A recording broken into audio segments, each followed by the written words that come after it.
Hello and welcome to Kumi Now. My name is Andraus.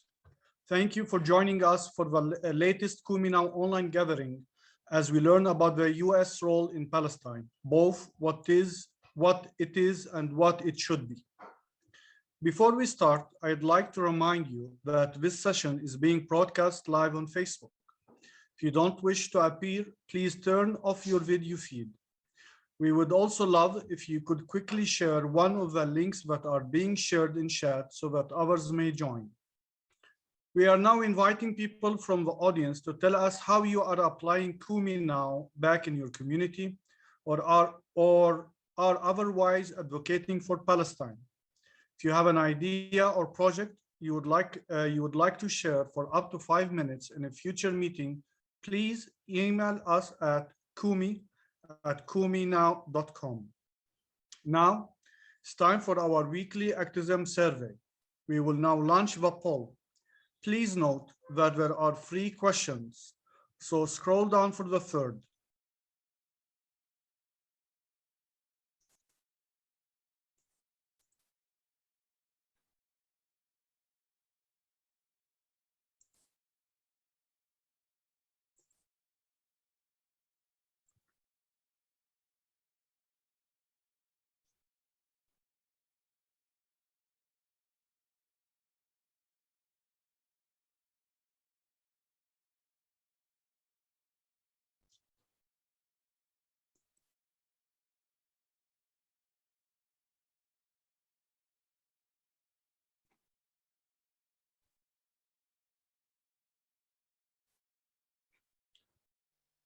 Thank you. So the answer to number 2 is the third answer. Only $0.6 million. We don't know what that money was for, but it is what it is listed in official government reports. And the answer to number 3, the final answer, less than 50% of pre-Trump levels. While much was made about the restoration of funds, they are only a portion of what was contributed in the past. The Biden administration also touted the $10 million in COVID aid, and yet US contributions to UNRWA in 2021 are only $150 million. When prior to Trump, US contributions were over $360 million a year. We hope that you will find this session interesting and informative. I'd like to start by having everyone you will be seeing today introduce themselves. So my name is Andraus, and Andraus Jahshan from the old city of Jerusalem, and I work at Sabil. Jonathan? My name is Jonathan Kutab. I am the new executive director for FOSNA, Friends of Sabil North America. I've been associated with Sabil since its founding. I'm a Palestinian attorney and human rights activist. Thank you. Since Omar can't be with us today, so I get to update you on what's going on in Palestine.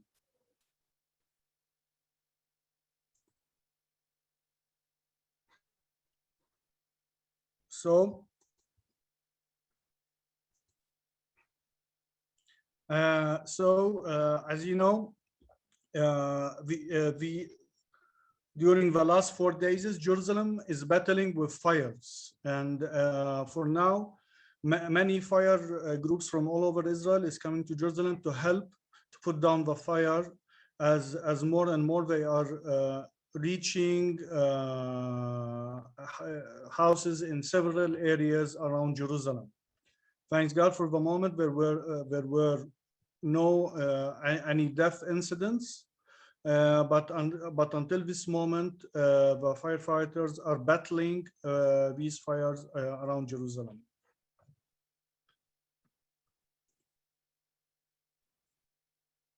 As you may heard in the news, there were 4 young men from Jenin were killed over the weekend. The Israeli army entered the city of Jenin and the Jenin camp over dawn, killing these 4 young men. 2 of their bodies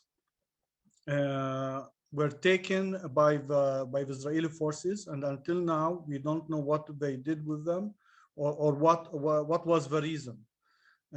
So it was a very big shock for Jenin this weekend. In another news, the Israeli bulldozers entered the several villages south of Selfit, where they bulldozed several houses, and they uprooted hundreds of olive trees. It is becoming something very recurrent in the last days, which are making the lives of many Palestinians in the area more and more harder. And a big project that Sabil is working on, and as you may well know, that we are working in a project to provide a very good health care program for Christians all over Palestine. And so far, until now, we have about from 3,000 to 5,000 members, and it is a big need in the Palestinian Authority, since, as you know, the medical system in Palestine is not that good. So we are now in the final stages of this project, and we are praying for God that everything goes well, as it is for the first time in Palestine that so many Christian organizations and schools and laymen are joining together for such an important initiative.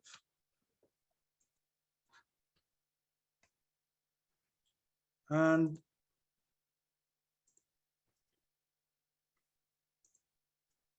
so we now turn to our main issue of the week and our special guest. Jonathan speaks. If you think of a question, please type it in the chat, and I will try to ask as many of these as possible when we get to the Q&A. Jonathan, please take it away. Okay, thank you. I'm pleased to appear on Kumi now. This is probably my first important appearance since I took over as executive director of FOSNA, Friends of Sabil North America, at the beginning of this month. FOSNA attempts to provide support for Sabil in Jerusalem and the Galilee, as well as address the concerns of Sabil and liberation theology in our context here in the United States. So it's very appropriate that I was asked to speak about the US's role.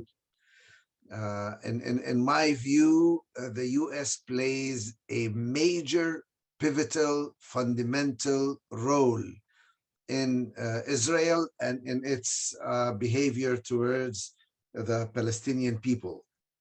Now, everybody knows that the US provides massive support, financial and military and diplomatic, to the state of Israel. Financially, I'm sure you all know the figures, at least $3 billion in direct aid, together with billions more in tax-exempt funds that go, many of them, to settlement activities, as well as technological agreements between the arms industry in Israel and the US arms industry, which enabled Israel to become a producer and exporter of weapons to many parts of the world, and some of the most notorious human rights violators. But I really think that the most significant support that the United States gives to Israel, which is both positive and also potentially dangerous for Israel and for its own survival as well as security, is the support that the United States gives to Israel in the diplomatic sphere. The United States has enabled Israel to live in a bubble where international law does not matter, where international public opinion is irrelevant, where the United Nations and its organs are totally not part of the picture, where no country or international organization can hold Israel accountable to international law, to human rights, to nuclear non-proliferation, to any kind of standard that's required of other nations. Part of this, of course, is the United States' own view of exceptionalism, that it's exceptional, that it's special, that it's different, that the rules that apply to everybody else don't apply to it. But it extends to saying that Israel is also exceptional, that the rules that apply to everybody else don't apply to Israel. Now, this may seem to be a small point that as a lawyer and as an international lawyer, I'm very worked up about. But in reality, it is fundamental, because it means that Israel, as it plans its policy, as it carries out its policy, as it conceives of itself and its role in the Middle East and in the world, as it conceives of its relationship with the Palestinians and with the Arab people, actually doesn't have to take into consideration international law, international relations with different countries, human rights, or the possibility of an international order which eventually has to sanction those who violate it, because there has to be a cost. Israel has been almost trained to expect no cost for its policies. Now, one day, I'm sure that day will come when that umbrella is taken away, when that bubble is burst, when the United States, for its own reasons, not because it likes the Palestinians or the Arabs or it believes in international law, will find it convenient to abstain rather than veto UN Security Council resolutions. When it decides for its own interests that Egypt or Jordan or Saudi Arabia or Qatar requires in order to maintain their interests with the United States, that the United States refrain from providing that umbrella of support. And I think the Israelis will be totally shocked, because once you remove that umbrella, they have to deal with international law. They have to deal with the international community. They have to deal with reality without that umbrella. We saw what happened in Afghanistan when the United States decided, for its own purposes, that enough is enough. We're not going to continue to bolster that particular regime. And in a matter of days, that entire regime collapsed and fell down. I'm not saying that it is the same thing with Israel, but I'm saying on this particular issue, the issue of international law, the issue of human rights, the issue of the opinion of other countries, the United States is doing Israel a great disservice by providing an umbrella, by supporting exceptionalism, by allowing Israel literally to get away with totally not considering international law, even when it was issues that the US itself did not believe in.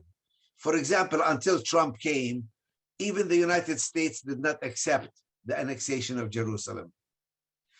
Even the United States till this day does not accept the legality or legitimacy of Israeli settlements throughout the occupied territories. But the Israelis have been so used to the fact that that's just talk, and that in reality, there is no diplomatic price to pay for it.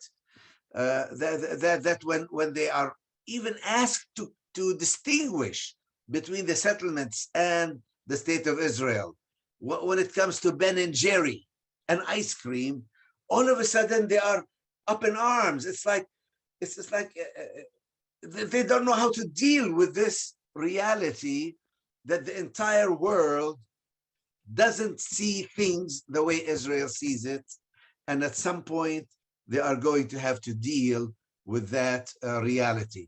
I remember one time I was coming across the Northern Bridge, and the soldiers there, the lady soldier, asked me, "Why are you coming to Israel?" I said, "I'm not. I'm coming to East Jerusalem."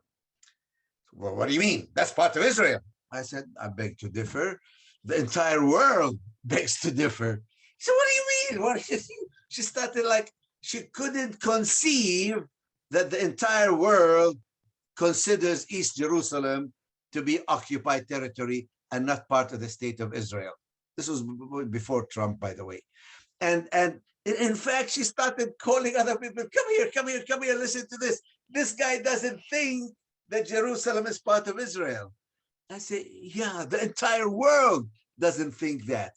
They have lived in this bubble where they think that as long as the Israeli left and right have agreed together on something, that the entire world doesn't matter, that international law doesn't matter, that the International Criminal Court, which is something that's really frightening to Israelis, they are going to use the United States to punish the International Court and its judges and prosecutors for even thinking or considering to bring Israel under the authority of international law. So when we talk about the role of the United States, it's not enough to talk about the financial support, the military support that it gives to the state of Israel, but this umbrella of protection from international law, which I think is fundamental. Now, to go back to where we are at Sabil. At Sabil, we believe in justice. We believe in law, including international law.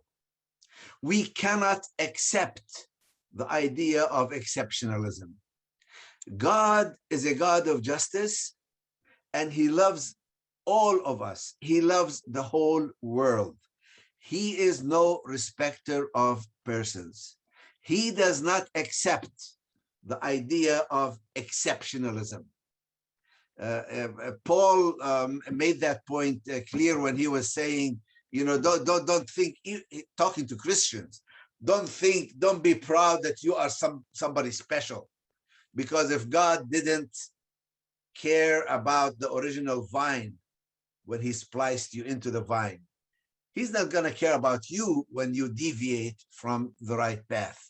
So we are being called upon not to be exceptional in our own view of ourselves as Christians, much less accept the idea that there is any group, any people who are chosen, who are exceptional, who deserve a particular treatment different from everybody else.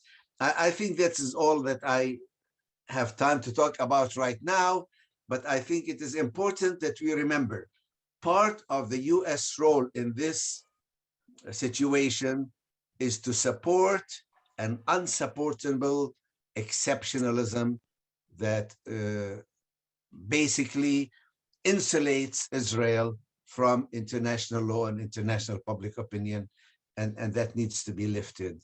The sooner, the better. So thank you so much, Jonathan. Before we get to the Q&A, we'd like to introduce our action for the day and give everyone a few minutes to get started on it. Today, we would like to take time to support the restoration of full humanitarian aid to Palestine from the US. You can do this by contacting President Biden or your member of Congress, or by letting other people know that Biden restoration of aid is only partial. Furthermore, we have a special action.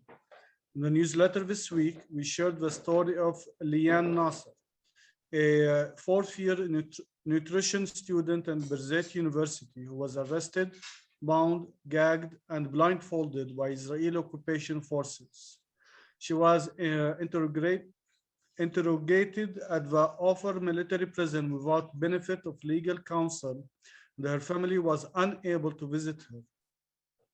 Please sign the petition opposing this attempt to suppress student activism and silence Palestinian demands for freedom, and help us demand the immediate release of these students. And this is very important. If you have already signed the petition, as many people have please, please, please share it with others far and wide. Instructions are on the screen and links will be posted in the chat. We will give everyone 5 minutes to get started.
So, okay, now we can start with the questions. So the first question, these are from the chat. First question is, why have dozens of appeals in the past by churches, politicians, individuals been without any results?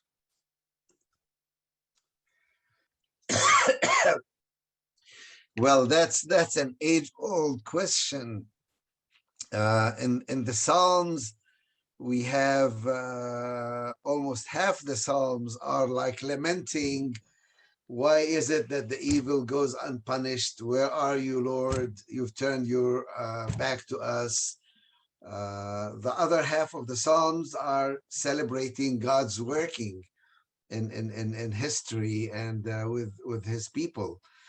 So yes, I feel that many times the appeals don't seem to work, which is, by the way, why the BDS movement is so powerful, because it says if the government doesn't do what needs to be done, the churches, the universities, the students, the civil society, ordinary people can do something, however little, to bring international law to bear, or to bring respect for human rights to become, which they aren't, part of policy.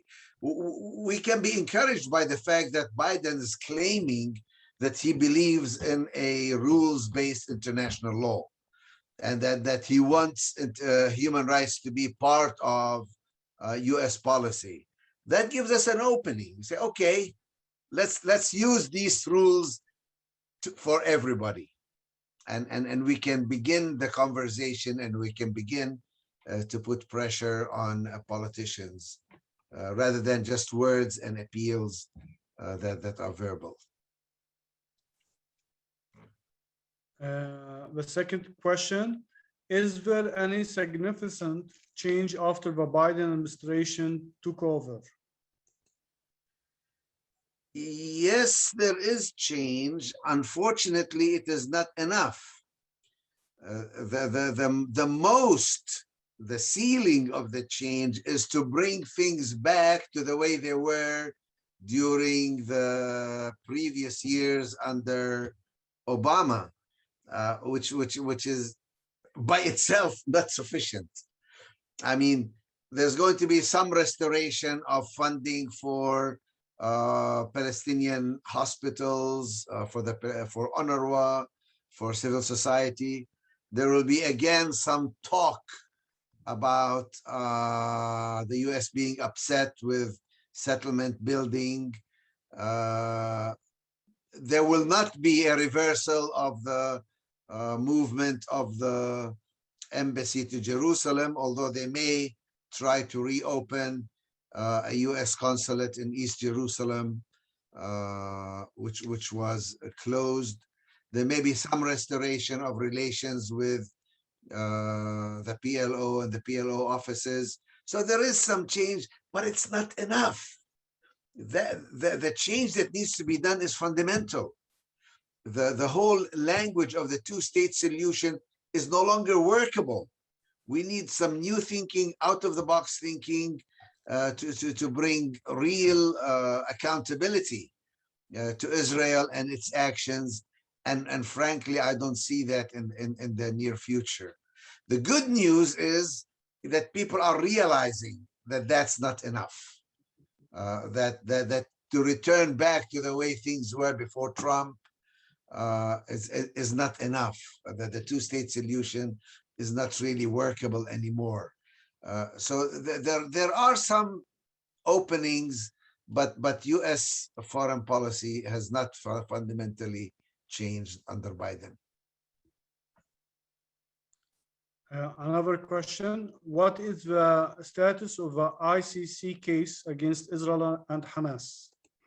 Well, I think Israel will do everything possible, and the United States will support it, to avoid a hearing on the merits. They will try to use procedural grounds to deny the court jurisdiction, not to hear the case. Because once you hear the case, the result is very clear. Israel is clearly in violation of international law, of the rules of war, its very settlements are illegal. The apartheid nature of its fundamental framework, particularly in the occupied territories, but also beyond them, I think cannot be defended in a court of law. So they will try to use their best to delay, postpone, avoid, and use procedural steps. Sooner or later, though, they have to deal with that reality. As a lawyer, I can tell you that war crimes and crimes against humanity do not have a statute of limitations, and they carry with them what's called universal jurisdiction, which means any country in the world ultimately can bring Israelis to justice for their criminal acts. But that takes a lot of political will, which is not present right now. The case is continuing. The case is continuing. The files are being prepared. Al-Haq, the Palestinian human rights organization, has done wonderful work to collect the documentation that is necessary about these violations by specific, particular individuals in the Israeli army and the Israeli political structure. What benefits does the U.S. perceive there are for itself in its continued support of Israel?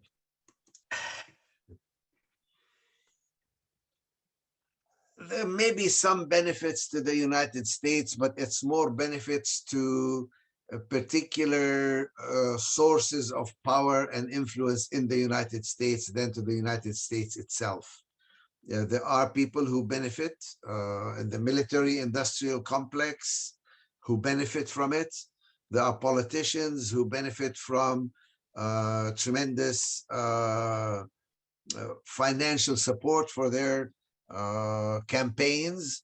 There is also a perception that a politician who takes on Palestinian causes will suffer a lot, and there is no upside, there is no benefit to this politician. So many politicians, just their default position is to support Israel in its policies, no matter if they believe them to be right or wrong.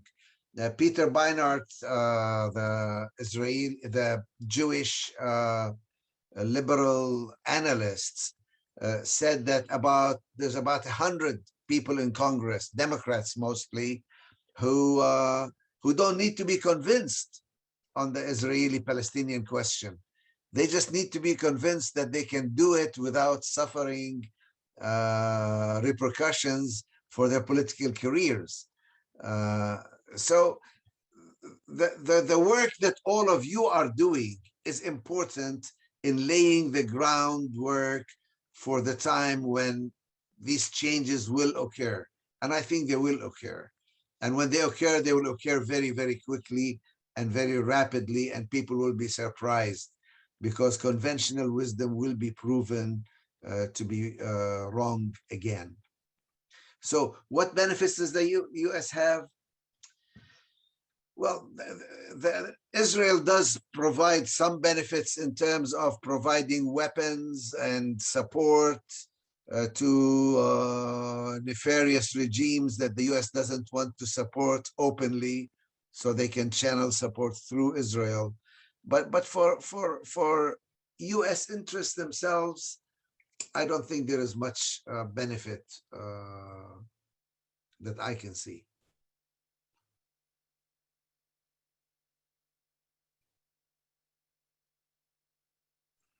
Sorry. Rami Khouri said this week in his lecture that the US Congress have a law on the books that they will not allow one Arab country or the 22 Arab countries together to ever be stronger than Israel. If that is true, can you and Fozna help us fight that law in our USA Congress? Fight that law? Well, actually, a number of American politicians, including each administration, have said that they are committed to maintaining Israel's technological edge over any combination of Arab armies that's conceivable. That is why anytime Gulf countries or Saudi Arabia wants to buy sophisticated weapons, they have to basically clear it with Israel and to assure her that these weapons are not going to be used against you. But even then, they try not to allow Arab armies to have technologically advanced weapons, which creates a problem for Americans because they like to sell weapons, especially to corrupt regimes that are not democratic and that will use these weapons mostly either for show or to collect commissions on them or against their own people or for internal fighting between them and not really against Israel. So there is a constituency in the United States, not our people, of course, not people like yourselves, who really want to see more weapons being sold to Arab countries, and therefore don't like this basic commitment from the United States to maintain Israel's technological military superiority. The truth is that that is all besides the point. No Arab country today is even remotely talking about fighting Israel at all. The discussion now is, do they normalize, or how quickly do they normalize with Israel, not whether they should be preparing their people and their weapons and their armies to fight militarily against Israel. So when Israel keeps talking about security and weapons, they're really avoiding the real question. They're not talking about any existential threat. Even with Iran, it is all a smoke screen to justify more weapons and more military spending. And Israeli army people, as opposed to politicians, will tell you that. We don't have any real military threat from Iran or anybody else. But the politicians like to keep that lie going, that Israel is under existential threat, that Israel will be destroyed, that the Arab armies and the Arab countries are just waiting to attack Israel. The reality on the ground is that that's not true at all.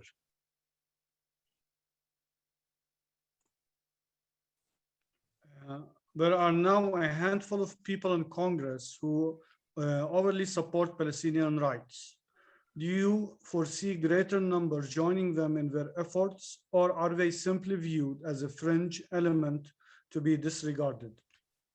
Well, no, they're not fringe element. They are genuine. They are good. They reflect a real constituency, and I think their influence will increase. I don't know that they will ever become a majority unless, for its own reasons, again, for reasons that have nothing to do with justice, that have nothing to do with Palestinian rights. If the powers that be realize it's in their interest to lean a little bit more on Israel, I think that's when the changes will come, and they will come very rapidly.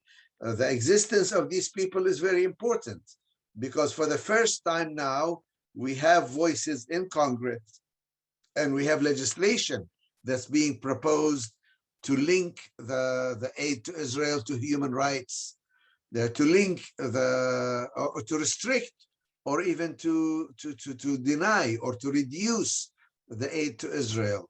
And when the United States decides, it can do that. Now, I remember when President Bush decided to reduce the amount, the $10 billion of loan guarantees, by the amount that Israel is spending on settlements for 6 months. And of course, AIPAC was up in arms, and all the president had to do was go on television and said, there's 1,000 lobbyists here, they're trying to stop me from doing what I know is in America's interest, and I'm the only person here. And all he had to do was make that statement, and immediately the effort by AIPAC collapsed, and he was able to get what he wanted. So I am not worried about the United States being able, when push comes to shove, to advance its own agenda. The problem is, right now, nobody is really pushing for the United States to change its policy in a way that is more humane, that is more in favor of justice, and in favor of international law, and in favor of Palestinian rights. So we have an uphill battle to fight, but we shouldn't exaggerate the power of the other side. AIPAC has shown itself to be a paper tiger. There were some very significant electoral battles where people supporting Palestinian rights won, and won handily, despite the fact that they were opposed by AIPAC. So we should not exaggerate the power of the other side, but that power is there, and that money is there. And as long as money can buy US politicians, there are a number of aging billionaires like Edelson who will put in a lot of money to advance the interests of right-wing Israeli politics. They are losing popular support. They're losing even the American Jewish community, particularly the young people. But as long as that money is going, that can buy a lot of influence in Washington, unfortunately.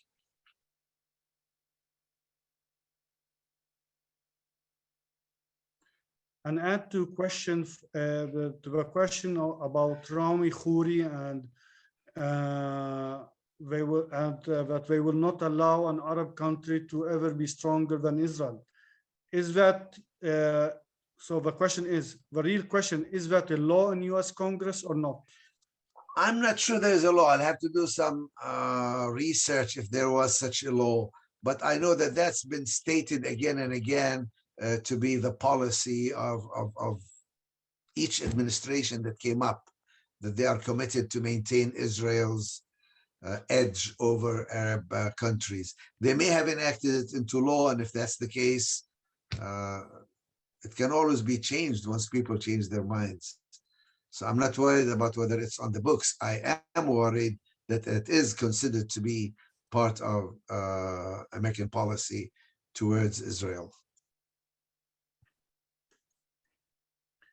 Another question: how does the fact that Israel has nuclear weapons factor into its advantage position?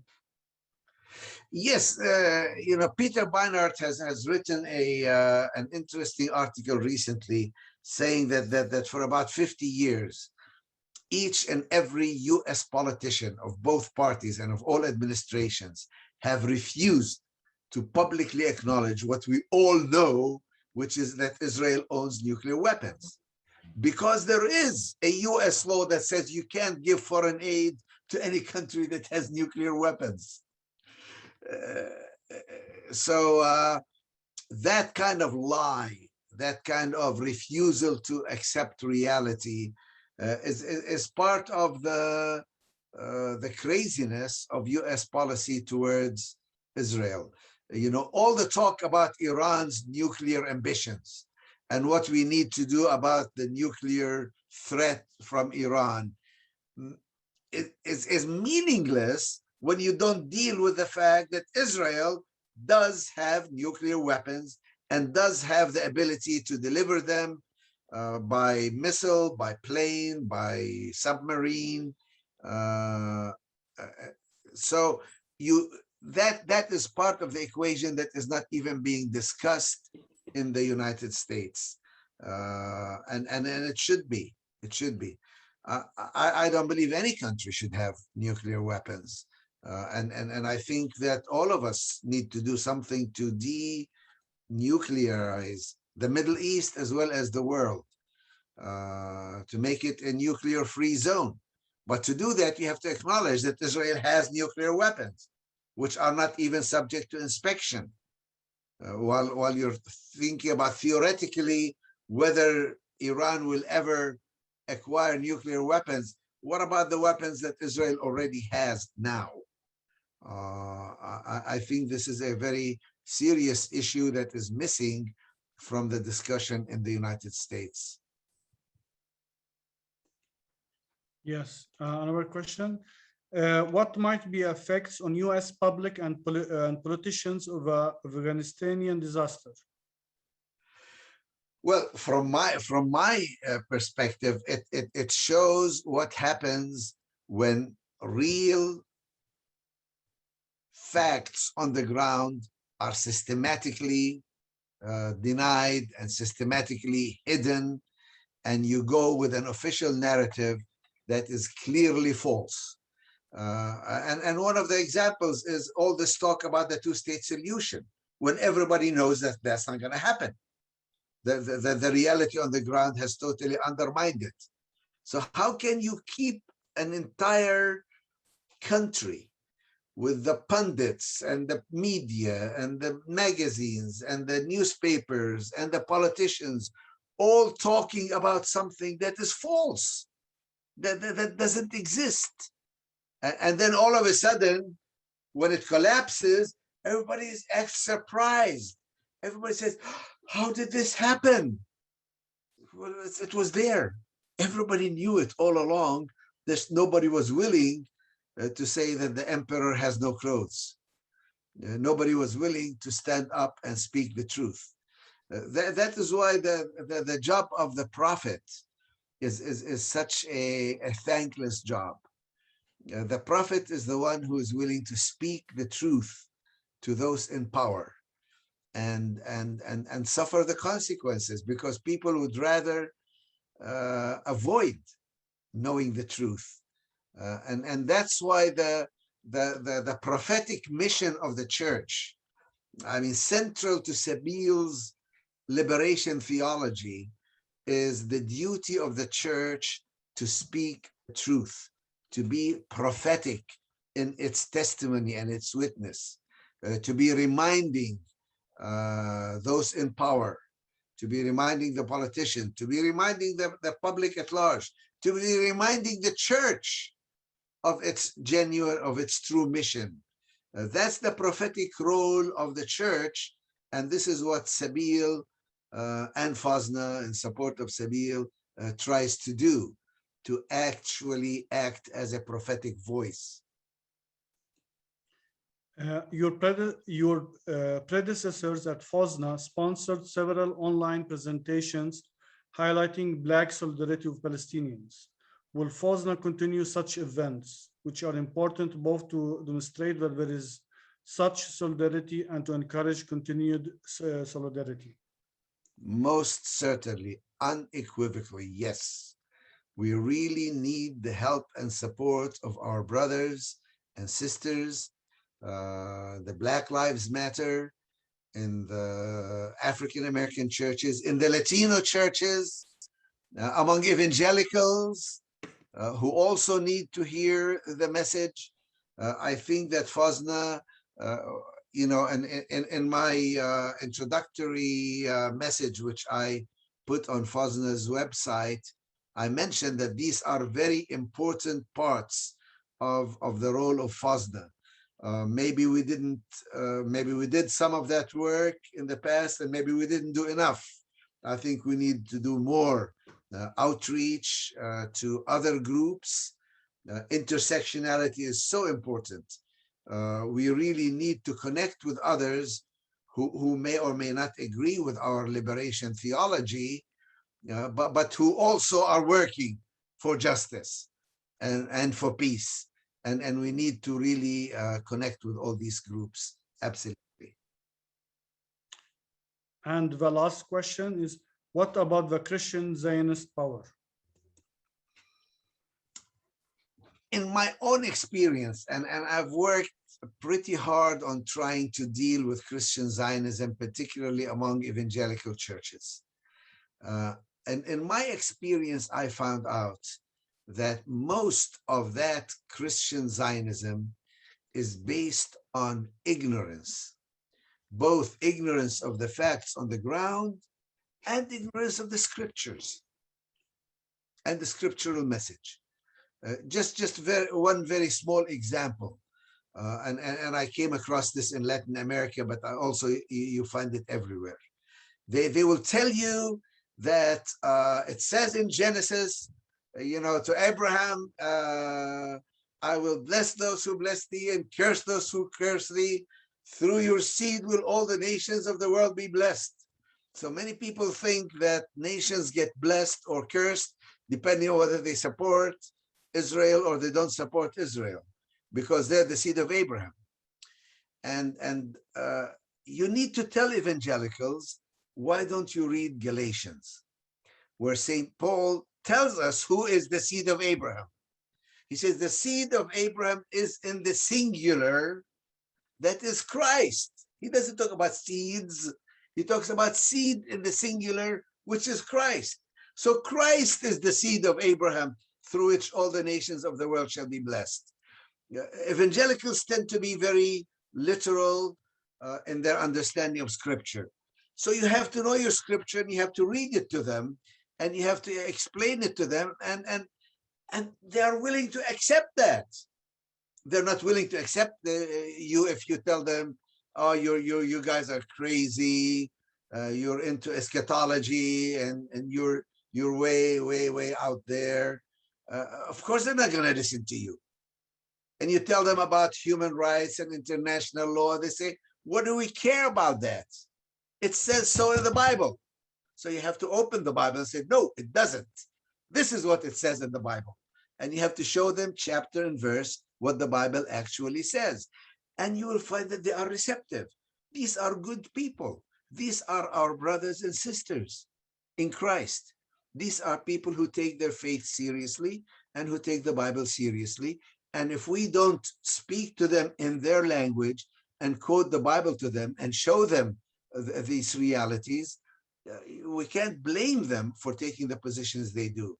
In my experience, I find that Christian Zionism is largely built on ignorance of the facts on the ground and ignorance of scripture and Christian theology. So I think we can, in fact, address them very successfully if we do use the right approach. So we reach the end. So thank you everyone for joining us today. A link to a video of this gathering along with all the links shared today will be available on the Kumi Now website and on YouTube in a day or so. It will be shared in the next newsletter. You can subscribe to Kumi Now on YouTube and subscribe to our newsletter to make sure you receive them. We would greatly appreciate it if you shared this amazing session with your friends and colleagues, as well as information on our future sessions. Next week, we will focus on Christian Zionism. Reverend Stephen Sizer will return to tell us what has happened since his previous visit with us. If you'd like to be reminded of the online gatherings an hour before they begin, you can register for email reminders at kuminow.com/online using the form at the bottom of the page. We hope to see you back here in a week's time. Thanks again and good night.